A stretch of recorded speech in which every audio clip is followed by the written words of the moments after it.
Du porc sinon rien, c'est ce qu'a décidé Gilles Platret, le maire de Chalon-sur-Saône, pour les cantines scolaires de sa commune dès la rentrée.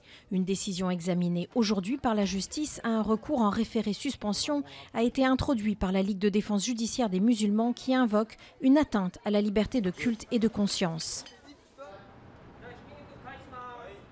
Le Japon relance le nucléaire. Un premier réacteur a redémarré ce matin, plus de 4 ans après l'accident de Fukushima en mars 2011. Environ 200 personnes opposées au nucléaire ont protesté aux portes de la centrale de Sendai.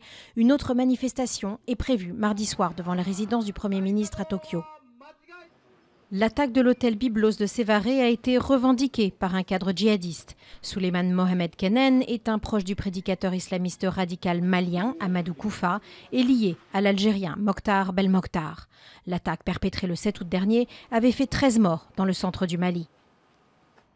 La Grèce annonce un troisième plan d'aide. Il porte sur la somme d'au moins 82 milliards d'euros. Réunies à Athènes, les 4 institutions créancières du pays se disent très proches d'un accord. Seuls de petits détails restent à régler. En échange, la Grèce a dû s'engager à un nouveau train de réforme. L'accord devrait être soumis devant le Parlement hellénique dès cet après-midi. Google se dote d'une nouvelle maison mère. Baptisée Alphabet, elle va remplacer Google à Wall Street et sera dirigée par Sundar Pichai, actuellement vice-président en charge des produits du groupe.